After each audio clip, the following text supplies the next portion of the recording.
Hello! Kumusta po kayo mga beautiful people? Ito ang YouTube channel ng mga taong mahilig gumawa ng mga pampaswerte, mahilig magpabuenas at talaga namang positibong positibo. Ako po si Rico Mori at welcome back kayo dito sa aking YouTube channel.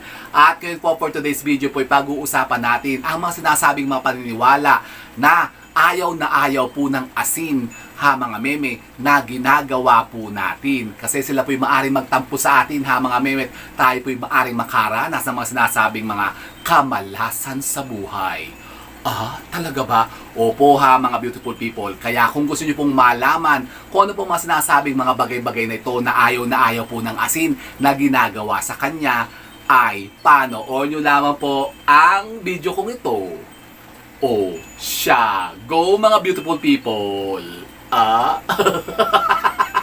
Beautiful people talaga.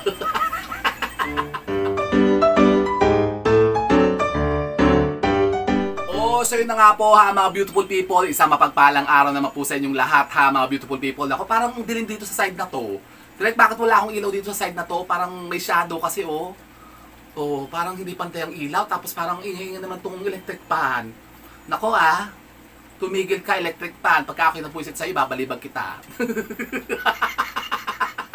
Sorry, Joseph. Patawarin niyo po ako mga kumari kong tigang, mga beautiful people. Kasi dito po sa kwarto ko kasi ay wala pong AC. Di-electric fan lang kasi ako dito. Kasi ako po yung nagtitipid na ngayon mga kumari kong tigang, mga beautiful people. Pero hayaan nyo natin, kung medyo narinig niyo po yung aking electric fan dito, na gusto ko nang ibalibag to eto, kasi ngayon po for today's video may pag-uusapan nga tayo. Nako, napaka-interesting na topic na naman mga beautiful people, at ito po'y bago. Kasi ngayon po'y pag-uusapan natin yung mga sinasabing mga bagay na ayaw pala ng asin mga beautiful people na ginagawa natin sa kanya. At kapag ito po'y lagi nating punupugiging gawin, ay maaari pala magtampo sa atin ng mga asin. At tayo po'y maaring bigyan niya ng mga sinasabing mga misfortune sa buhay. Talaga ba? Meron palang ganan. Opo mga beautiful people. Ano yan? Yun na nga po mga beautiful people. Kaya eto na.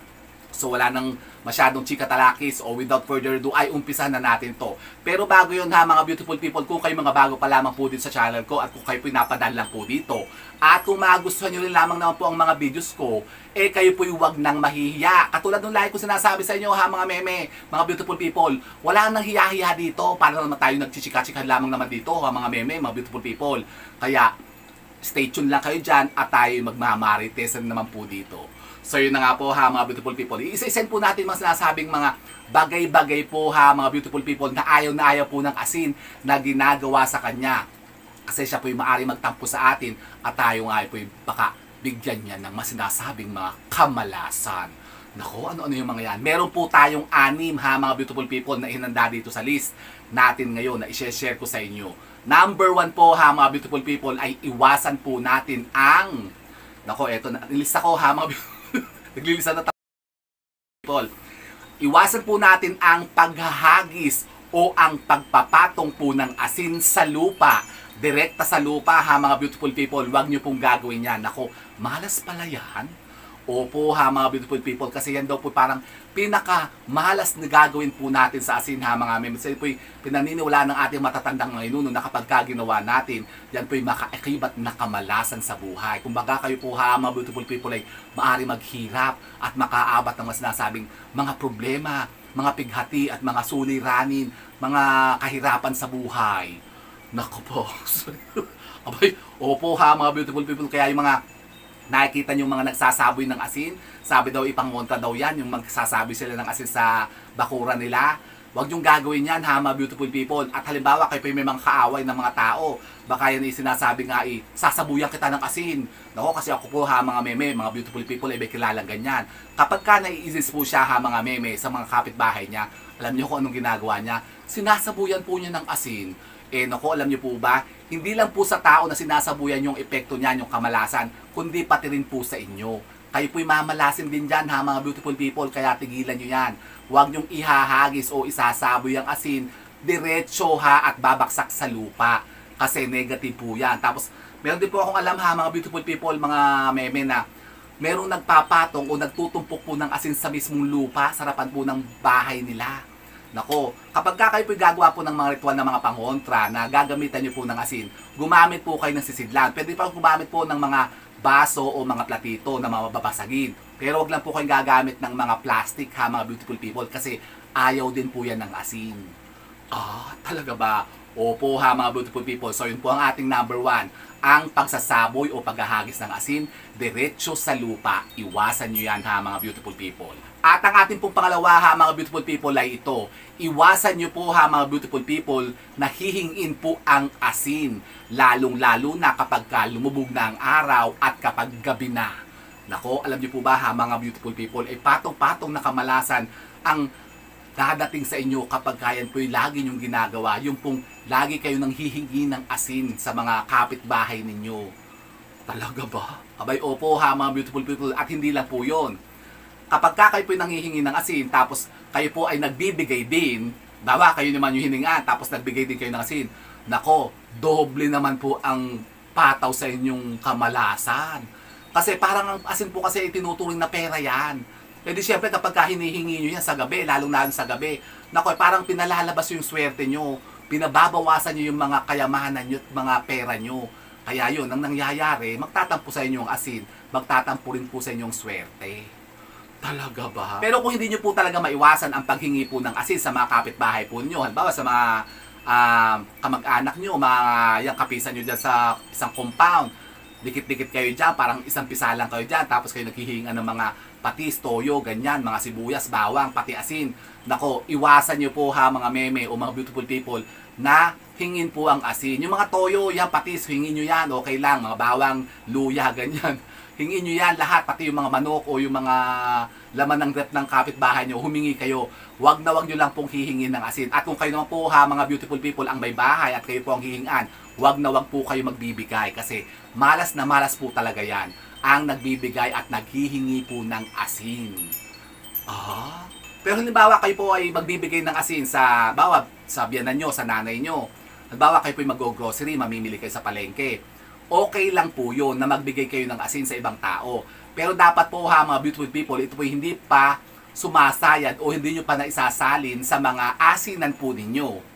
Kasi once na ang mga asin po ay naisalin nyo na sa mga asinan nyo sa bahay, huwag nyo na po yung hahayaan na mahihingi ng ibang tao o hihingan kayo ng kapitbahay nyo kasi malas po yan ha, mga beautiful people. Kaya iwasan nyo po yan. So yun po ha, mga beautiful people, ang ating number 2. At ang pangatlo naman po ha, mga beautiful people, ay ito. Huwag nyo pong hahayaan na, lagi itong nakikita ko, napapansin ko rin po ito ha, mga beautiful people, yung pong natutunawan ng asin sa asinan. Nako. Yan, kasi ako po may napuntahan na ganyan isang bahay. Ako'y anong tawag doon, yung nagpresenta na magluto doon sa kanila. Kasi masarap ako magluto eh. Talaga ba? Talaga ba? Opo, masarap ako. I used to be a chef. Bakit ngayon hindi na ba? Nag-aaral po ako ng culinary. Nag-aaral po talaga ako ng culinary kasi 'di ba nga ako yung nag-aral ng caregiver. Kasama po siya sa curriculum ng mga ng caregiver, yung culinary. Kasi yung mga healthy foods, yung healthy preparation po ng foods para sa mga pasyente. Yan. Kaya meron ako pong ilang units po ng culinary, 6 months po ako nag-aral niyan. Kaya alam ko kung paano magluto. Eh di ako yung minsan nagpipresenta. Nagpipresenta ako sa mga dabarkads ko na, ako magluluto ng ganyan, magluluto ako ng kaldereta, ganyan. O pagluluto kayo, di nagpipresentado ako. Aba, minsan, hinahanap ko yung asin nila. Sabi ko, nasan ang mga asin nyo? Titingnan ko yung asin na, alam nyo, tunaw na tunaw, tubig. Sabi, anong klaseng asin yan? Ba't tubig-tubig? Eh yan na, isali mo na, ibuhos mo na lang yan, timplahan mo lang, para patis din naman, maalat din naman daw yan. Oh? Nako po, kapag kagano'n po ha, mga beautiful people, malas na malas po yan. Huwag na huwag nyo pong hahayaan, kahit lang po yung namamasa-masa, yung medyo nagmo-moist-moist po yung asinan po ninyo. Pag napansin nyo po yan ha, mga beautiful people, na kapag kayo mga asinan nyo parang basa, palitan nyo na agad yan. Itapon nyo na yan ha, mga beautiful people. Kasi alam nyo po ba ha, mga beautiful people, ng isa pong palatandaan kaya nagbabasa-basa po ang ating asin, siya po ay may kinokontrang mga negative energy o may mga nasasagap na negatibong enerhiya na pumapasok sa loob ng bahay po ninyo. Ano yan? Pwede mga elemento, mga negatibong enerhiya, kamalasan, o maaring yung mga masamang espiritu. Talaga ba? Aba, opo ha, mga beautiful people. Kaya abatan nyo yan, yung mga asinan po ninyo ay bantayan nyo. Kapag kayo napansin nyo po na medyo nagbabasa-basa o nagmo-moist-moist, itapon nyo na agad yan. Napakamura lang naman ng asin ha, mga beautiful people. 20 pesos ay napakarami na sa palengke. Tapos, uugaliin nyo po kapag kayo po bibili po ng asin at magsasalin sa inyong mga asinan, tuwing Biyernes po ha mga beautiful people. Kasi mas powerful po ha mga beautiful people ang araw ng Biyernes sa pag-refill po ng asin. Kumbaga parang siya nabe-bless yung asin natin. Kasi yun po yung pinakamagandang araw po sa pagsasalin po ng asin sa ating mga asinan. O tandaan nyo yan ha mga beautiful people. Pagka kayo po ay bibili ng asin, Biyernes nyo po itaon ha mga beautiful people. At huwag nyo pong hahayaan na matutunawang kayo ng asin kasi malas na malas po yan. Kayo maghihirap dyan ha mga beautiful people. Ganun pala yun. Opo. So yun po ha mga meme ang ating number 3. At ang pang-apat naman po ha mga beautiful people ay konektado po doon sa number 3. Kasi di ba sabi ko nga sa inyo, wag na wag po kayong magtatago o mag-iimbak po ng mga asin po ninyo sa mga lagayang plastic. Yan, baka kayo po yung mga asin nandiyan na plastic, palitan nyo na po yan ng babasagin. Bote po o kahit porcelain. Porcelain? Porcelain, yung porcelain. Alam niyo ba yung porcelain? Yung parang babasagin, yung parang mahal yung porcelain Di ang yaman, may porcelain. Talaga ba? Pero okay din po ha mga meme yung glass. Yan, glass, porcelain, yung mga ceramics o yung mga clay pot. Yan, pwede nyo pong gamitin yan na mga asinan. Huwag lang po ang plastic. Di ba sabi ko nga sa inyo ha mga beautiful people, ayaw na ayaw yan ng asin. Yung siya po yung inilalagay po sa plastic. Malas yan. Talaga ba? Saka syempre lahat ng plastic po ha mga beautiful people ay negative. Kasi umaakit yan ng mga negative energy. Katulad ng mga kaibigan yung plastic, di ba? Proven na natin yan. Kapag ang mga yung mga kaibigan nyo dyan, mga plastic, yan po yung humihikayat at nagbibigay ng mga kamalasan sa atin. Yan po yung magdudulot sa inyo ng mga negativities, kamalasan sa buhay. Kapag kayo po may mga besyo dyan ng mga palingharap, mga user-friendly, kaya tanggalin nyo na yan, yung mga kaibigan yung plastic at itapon nyo na po yan sa basurahan. Walang kwenta yung mga yan. So po ang ating pang number 4. Opo ha mga beautiful people, totoo po yan. Kaya wag yung gagawin yan, ang pagsasaboy po ng asin sa tao. Kasi di ba nga, ako po may kwento nga sa inyo, di ba? Nung araw ako nga po, di ba, naka-experience ng ganyan. Ako po ay sinabuyan po nung asin ng mga tao po nung ano ba tong buhok na to na yung surot ng mata ko nasusurot na yung mata ko, di ba? Parang tuloy. Kasi ako po hindi pa nakakapagpagupit. Gusto ko nang magpagupit nga, mga beautiful people. Kasi ang init na nainitan na ako dun sa buhok ito. Tapos yun yung kulay, parang buhok na ng maes. Parang hindi na ako natutuwa. Ako tingnan nyo naman kasi yung buhok ko ha, mga beautiful people. Magpapagupit na kasi sana ako kanina. Hindi natuloy kasi ang daming nakapila doon kay, doon sa aking hairstylist. Tingnan nyo, nabubusit na rin ako sa buhok ko. Tingnan nyo yung kulay. Kaya gusto ko na magpagupit Nako. Kasi di ba nga nung araw po ha mga meme, ako po may kwento. Ako nga po noon ay sinabuyan po ng asin nung mga tao po nung biyanan ko. Yung biyanan kong hilaw noon. Para ako daw ay ma-eliminate na. Tinataboy na ako, pinalalayas ako. Kasi ako daw po yung malas dun sa negosyo nila. Dun sa shop ng, ng partner ko. Parang gusto nila po akong eliminatein. So, ang ginagawa sa akin, every morning, sinasabuyan ako ng asin. Binabato ako ng asin, hinahagisan talaga ako ng asin ng mga tao. Sabi ko, bakit yung ako sinasabuyan ng asin? Alam ko kasi yung ganyan yung pagka nagsasaboy ng asin, malas yan Mamalasin yung sinasabuyan nyo, tapos kayong nagsasaboy, mamalasin din kayo. Sabi ko, bakit yung ako sinasabuyan ng asin? Di kinonfront kong ganyan. Kasi sabi po ni Seth, sabuyan ka daw ng asin kasi malas ka daw. Sabi ko, leche, ako nga ang nagpalago nitong negosyong to, ako nga nagbigay sa kanila ng milyon-milyon na pera, tapos ako sasabihin yung malas dito, mga buisit kayo, sabi kong gano'n. Pinagmumura ko talaga sila. Sabi ko, gusto ko nyo sungal-galing ko yung asin niya sa bunganga nyo. Gusto ko palamon ko yun sa inyo, sabi kong gano'n. Kasi alam ko po kasi yan yung mga nagsasaboy ng asin na ganyan. Malas yan ha, mga beautiful people. Kapag kayo po ay sinabuyan ng asin, sampalin nyo kung sino yung nagsaboy sa inyo ng asin. Kasi malas po kasi yan. Totoo po yun ha, mga beautiful people. Huwag nyo pong gagawin yan. Mamalasin kayo dyan. O, so ito ha mga beautiful people ang ating panglima. At ito naman po yung ating lasa mga beautiful people, yung pinakamasama at pinakapangit. At ayaw na ayaw po ng asin na ginagawa sa kanya. Ang alin?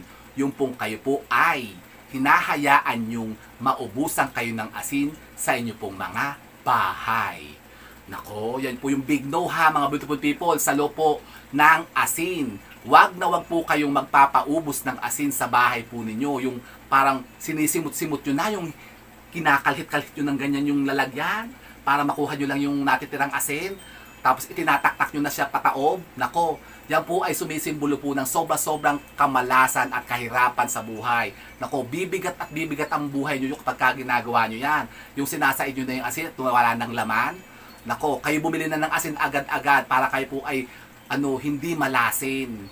Kasi talagang pinakamalas yan sa lahat, yung pong nawawalan o nauubusan ng asin. Kaya kapag kayo ang mga bahay nyo walang asin, nako, matakot na kayo. At tingnan nyo, kumusta naman ang buhay nyo. Tsak na tsak, nako, sunod-sunod o talagang patong-patong ang mga kamalasan na nangyayari sa inyo. Hindi kayo umaasenso kapag kaganyan. Totoo yan, pansinin nyo po yan. Kaya kayo po ha mga beautiful people, kapag napansin nyo po ang inyong mga asin ay konti na lang, kalahati na lang, o 1/4 na lang, bumili na agad kayo, every Friday bumili kayo, tapos i-refill nyo agad siya. Punuin nyo, mas maganda kung punong-puno, awas-awas, kasi sumisimbolo nga po kasi ng asin ay pera. Pera po kasi yan ha mga meme, ang sinisimbolo po ng asin. Kaya pag apaw-apaw po ang mga asin po ninyo, ibig sabihin, napakarami nyo pong pera. Marami kayong paparating na pera, milyon-milyon. Pero kapag kayo po'y said na said at wala na talaga, yung walang-wala, yung parang empty, nako, asahan nyo, wala din papasok na swerte sa bahay ninyo at lagi kayong walang pera. Talaga ba? Opo ha mga beautiful people. So ayan po ang ilan sa mga sinasabing mga paniniwala na ayaw po ng asin na ginagawa sa kanya. Kaya iwasan nyo po yung gawin kung ayaw nyong malasin. So ito po ha mga beautiful people, sana po may napulto yung mga bagong idea at kaalaman tungkol po dito sa ating topic na pinag-usapang ito. And so with that mga beautiful people, kung nagustuhan nyo po ang video kong ito, please like and subscribe my Rico Mori official YouTube channel. O di baga? Bye mga beautiful people!